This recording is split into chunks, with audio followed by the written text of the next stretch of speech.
এই 15ই আগস্টে ঘুরে আসতে পারো আলিপুর জেল মিউজিয়ামে। পার হেড 30 টাকা করে টিকিট কেটে ভেতরে আসার পরে পেয়ে যাবে ম্যাপ। তারপরে ঘুরে দেখে নাও নেতাজি বিধানচন্দ্র রায় চিত্তরঞ্জন দাসের সেই কারাগার বন্দি কক্ষ।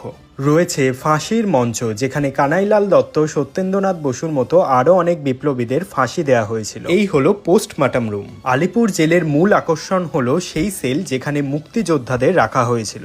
এই মিউজিয়ামে রয়েছে কারাগারে বন্দীদের জীবনচর্চা। এত সুন্দর করে ফুটিয়ে তোলা হয়েছে যেন মনে হচ্ছে তারা জীবন্ত।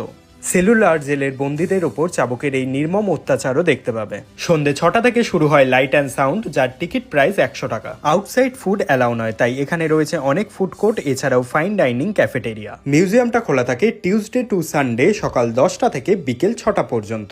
160 বছর পুরনো এই আলিপুর সেন্ট্রাল জেল 2019 সালে বন্ধ করে দেওয়া হয়। তারপর কনভার্ট করা হয় ইন্ডিপেন্ডেন্স মিউজিয়াম হিসাবে, যেখানে আমাদের দেশের ফ্রিডম ফাইটার